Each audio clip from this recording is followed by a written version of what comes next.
জুলাই থেকে অক্টোবর কাগজে কলমে ইলিশের ভরা মৌসুম। এর আগে কয়েক দফায় নদী ও সাগরে এই জাতীয় সম্পদ রক্ষায় থাকে সরকারি নিষেধাজ্ঞা। ড্রোন দিয়ে নজরদারি, অসাধু জেলেদের পেছনে মৎস্য বিভাগের দৌড়ঝাঁপ, আইন শৃঙ্খলা বাহিনীর দফায় দফায় তৎপরতা সবই চলে ইলিশের উৎপাদন বাড়াতে। তবুও দক্ষিণাঞ্চলে জেলেদের জালে ধরা পড়ছে না রূপালী ইলিশ। বিস্তারিত কাউসার হোসেনের প্রতিবেদনে থাকছে। রেইনবো অ্যাক্রোপ্লাস্টে অ্যাক্রিলিক এমালশন থাকায় মুছে ফেলা যায় যে কোনো দাগ সহজেই। Rainbow Paints.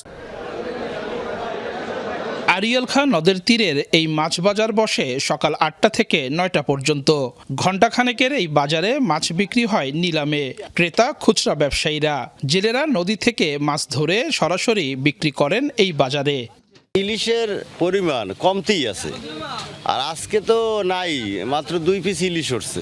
ইলিশের ভরা মৌসুমে চিরচেনা সেই হাকডাক নেই দক্ষিণাঞ্চলের অন্যতম ইলিশ মোকাম বরিশাল নগরীর পোর্ট রোডে। বছর কয়েক আগেও এই সময়ে যে ইলিশ মোকামে তিল ধারণের ঠাঁই হতো না, সেখানে এখন পুরোই ভিন্ন চিত্র। বিভিন্ন মাছের মাঝে ইলিশ বিক্রি করছেন হাতে গোনা কয়েকজন।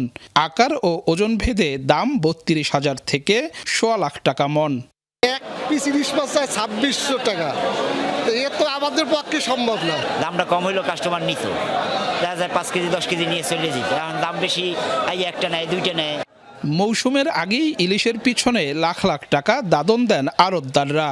ভোলার ইলিশা, পটুয়াখালীর আলিপুর মহিপুর, বরগুনার পাথরঘাটা বরিশাল অঞ্চলের বৃহৎ ইলিশ মোকাম। কাঙ্ক্ষিত ইলিশ না পাওয়ায় মাথায় হাত আড়তদারদের। পর্যাপ্ত কোনো মাছ নাই, যেই মাছ আছে এই মাছে আমরা যারা ব্যবসায়ী আছি, ব্যবসায়ী খুব হতাশ। 160 জনের মোড়া 40-50 জন এখন আছে রানিংয়ে আর কি। মোটামুটি হাড়চা ইলিশ মিলে ইলিশ আছে 10-20 জন লোক। বিভিন্ন নদীতে দাদন দিছি পরে হঠাৎ করে মাছ কমিয়ে গেছে। আমাদেরও এখন পরিস্থিতি ভালো না। ভরা মৌসুমেও কেন মিলছে না ইলিশ, এই প্রশ্নের উত্তরে জেলেরা বলছেন জাটকা নিধন এর প্রধান কারণ। এছাড়া বিভিন্ন অবৈধ জাল ব্যবহার, সাগর ও নদী দূষণ, জলবায়ু পরিবর্তন, প্রাকৃতিক দুর্যোগ, সাগর থেকে নদীতে প্রবেশ এবং নদী থেকে সাগরে যাওয়ার পথে ডুবোচর ও নাব্য সংকটের কারণে ইলিশের প্রজনন ও বিচরণ প্রক্রিয়া ক্ষতিগ্রস্ত হচ্ছে। 3 ঘন্টার মতো জাল বাইয়া 3 পিস পাইছি। 3 পিস পাওয়ার পর 1 পিস পাইছি মনে করেন 900 গ্রাম, আর দাইয়া 2 পিস পাইছি, 2 পিসে 400 গ্রাম। এই জাটকা মাছটা মারার কারণে বর্তমানে বেশিরভাগই মাছের অববর্তন দেখা যাচ্ছে। ইলিশ সংকটের পাশাপাশি এর ওজন ও আকারেও তারতম্য দেখা দিয়েছে। এ নিয়ে গবেষণা চলছে বলে জানান বরিশাল বিভাগের এই মৎস্য কর্মকর্তা। জাটকাগুলি সমুদ্রে যাওয়ার জন্য সঠিক পথটা না পাওয়ার কারণে জাটকারাই এখানে বড় হতে থাকে। এই বড় হতে হতে যখন 200-250 গ্রাম হয়ে যায়, তখন তাদের পেটে ডিম চলে আসে। এই জাটকাকে অবশ্যই আমাদের সমুদ্রে চলে যাওয়ার মতো পথ তৈরি করে দিতে হবে। গেল টানা 3 বছর ধরে দক্ষিণাঞ্চলে ইলিশের উৎপাদন বা আহরণ নিম্নমুখী।